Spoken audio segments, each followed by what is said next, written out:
We think that behavioral insights and a willingness to repay are in some ways just as important, especially in the subprime space, hence the name DubPrime, right? Nice. Helping people that are lower credit score.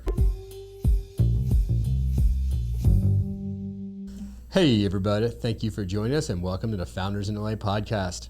I'm your host Ethan Cole, and this is an opportunity to shine the spotlight through a product lens on some of the exceptional founders we have as part of the LA community in an unedited, one-take organic conversation. With us today in the studio is Vince Lucero, and from time to time we have folks visit from other places. Vince is visiting from the Silicon Valley itself, so thank you for visiting us from the Bay Area, man. Absolutely, thanks for having me. It's going to be a good one. I'm excited for this, Vince, and to share what you're working on with a bunch of folks around here. But first, a word from our sponsors. Founders in LA is brought to you by Distillery.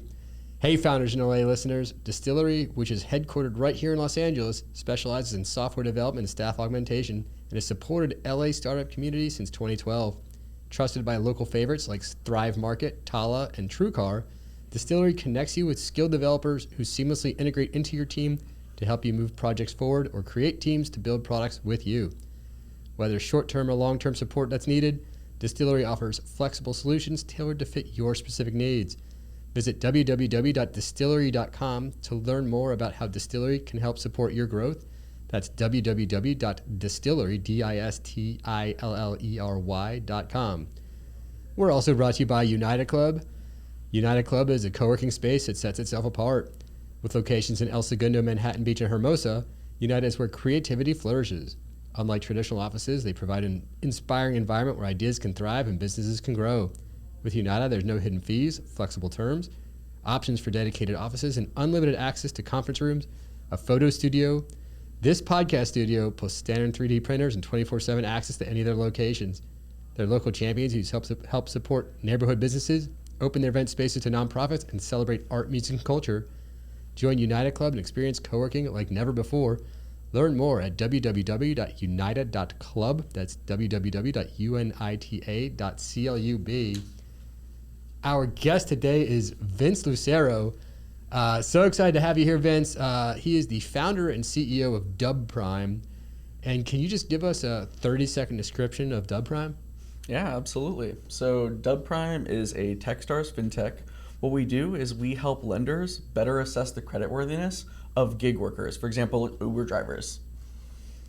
So how does that work? Kind of talk us through it. So it helps provide, more assistance to them, or how exactly do you guys do that? Yeah, so Uber drivers, DoorDashers, they all really struggle to get access to capital. When their car breaks down, not only are you missing out on your food, but that Uber driver or DoorDasher is also missing out on their income. So this harms everybody involved.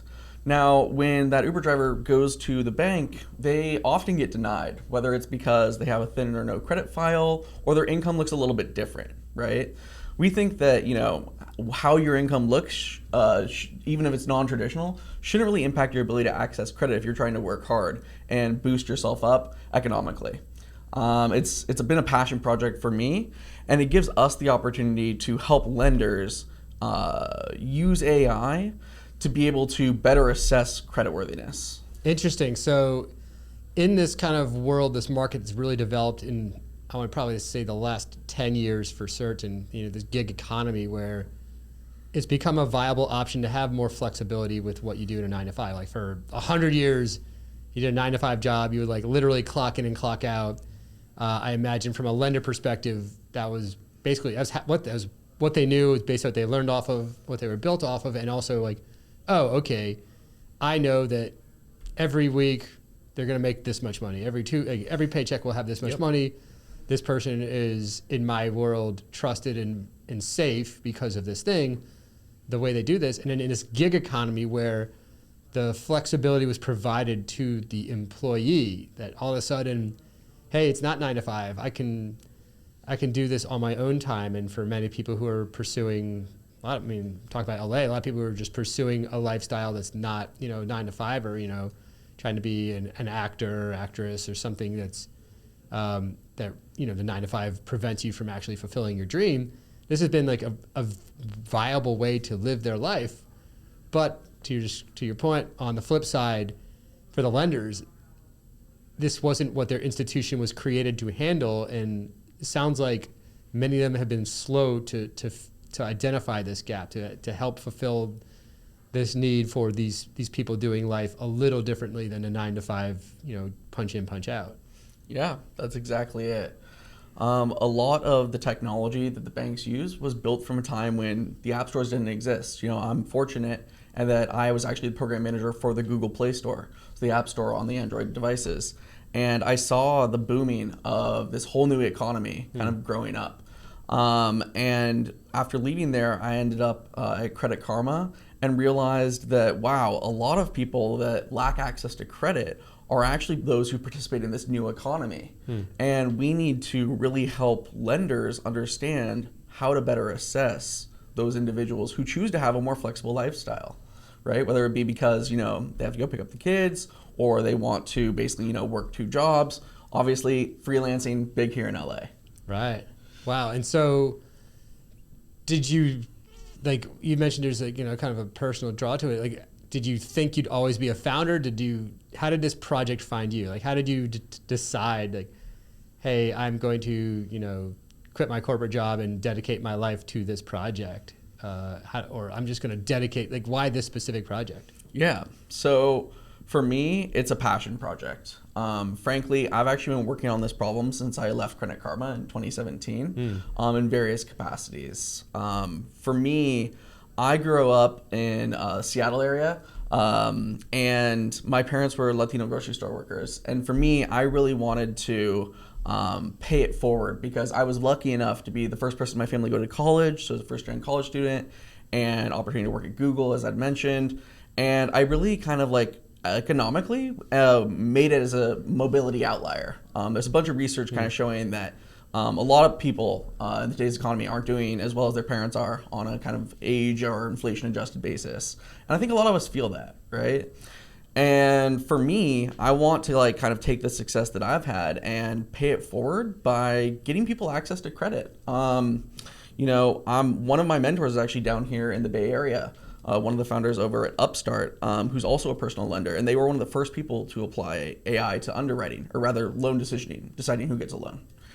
And it changed my life. So I realized kind of very early on that I have this very unique perspective on how AI can really help enable people to meet their full potential. Wow, and so it kind of just tracked along with your personal history and identifying the problem, and it just sounds like it's seeing this rise in this different way of life in the gig economy, and then also being on the credit side and recognizing, hey, these people are left behind, and then trying to find a way to pay it forward. What are some of the challenges you guys are facing in doing so? A lot of folks who listen are either early stage founders, or they're interested in startup world, dipping their feet. So, in terms of challenges you face, what's something you tackled last week? Yeah. So one of the big things that we're kind of focused on is social impact, if you couldn't already tell. And one of the ways that we think that we can kind of differentiate in the market is by having best-in-class AI that can grow economic inclusivity by explaining to the lenders just in plain English. We've all seen the rise of ChatGPT, but wouldn't it be great if we had an understanding of the bias that existed within historical loan decisions and how that actually holds back the ability for people of color, women, when they apply for loans? If the training data that you have when you built your AI that's going to make these loan decisions has those biases, it's trash in and trash out when it comes to decisions. That's what we kind of say in the machine learning game. And for me, we need to make sure that we're building AI responsibly and finding partners that, whether it be a fintech or a lending bank or credit union, we're always out there trying to find new partners that are trying to basically do good while also making money, because we don't think that the two are mutually exclusive. Yeah, and in order to be successful, you need to be able to keep it running, and in order to make a larger impact on a greater number of people, you need to find a way to give yourself enough runway to do that. What would you say is next for DubPrime? Yeah, for us, we're filing our patent around the explainable AI. We're really excited because some of the approaches that we're taking have never been done before. They're really exciting for some of our partners like NVIDIA because, frankly, they're historically more compute intensive than what the other explainability solutions have been. But it gives us an opportunity to really boost inclusion by better understanding how people are making money in the modern economy. And so how does that translate down to like the consumer? So for the consumer for DubPrime, would that be a bank that's trying to identify the loans, or is it for say an Uber driver who's looking to apply, or is it kind of in between? Yeah. Where does that stand? We actually started first as a credit card for gig workers. But after a couple of kind of banking sector issues, Silicon Valley Bank and so forth, we had to kind of pivot a little bit and kind of go selling into lenders themselves rather than trying to go direct to consumer. So through that process, we ended up kind of pivoting into underwriting as a service, or AI loan decisioning. And I kind of took my experience working with loan decisioning and another Y Combinator fintech to DubPrime so that we could kind of better assess creditworthiness. A lot of those lessons learned were that partnering in a B2B scenario is very different than the user acquisition. For us, it's a lot of a relationships game in lending, right? A lot of it is building trust with lenders who already know or have already acquired users. And a lot of it is also trying to drive kind of top of funnel volume. There's so many product problems when it comes to B to B to C that it's been an interesting journey, and it's been a great growth opportunity, frankly, for me and my team. Can you talk us through like one of those pivots? Like when did you decide to pivot, and kind of what was kind of like the key stimulant to decide, hey, we need to move. Now is the day we need to move. Last week it wasn't time. Today is time. Yeah. So for us, it was when we started to get more recognition from Visa and This Week in Fintech's newsletter. We had been kind of toying with the idea of pivoting from the credit card because, frankly, a lot of the banking industry requires you to have raised at least $5 million in order to get the banking license. So if you want to issue on Visa, MasterCard, et cetera, you really have to be a well-established startup. So there's a bit of an accessibility problem, not dissimilar from that of the gig workers themselves, right? If your car is your primary source of income and you can't get access to credit, then your income dries up. Similarly, if you're a startup who doesn't have access to credit to, or rather hasn't raised enough money to get access to the financial rails in the economy, you really can't compete. So there's this high bar that we kind of learned about. And it was that high bar kind of recognizing that even with, the backing of Techstars and having worked at like Credit Karma, that bar is really kind of holding a lot of entrepreneurs back from being able to help these gig workers.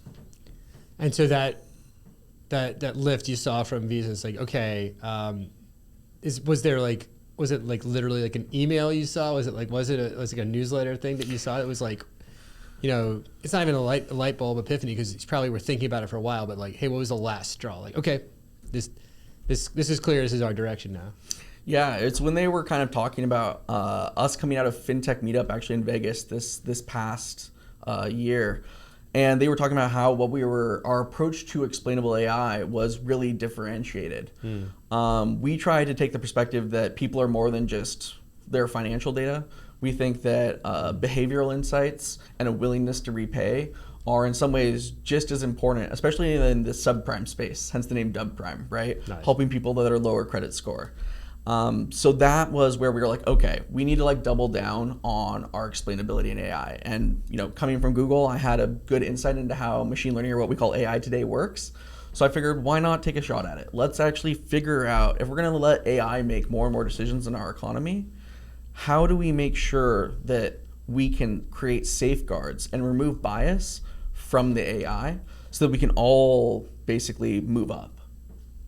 And I think, to your point, like the way you're describing it as like responsible AI and kind of fairness, another way to look at it is just like these underrepresented populations where industries were industries like the banking industry, very old, very, very slowly moving, never really kept up with the changes in society. And so you find yourself in places where there's populations of folks who don't fit into the normal box, but could be some of the better lenders out there.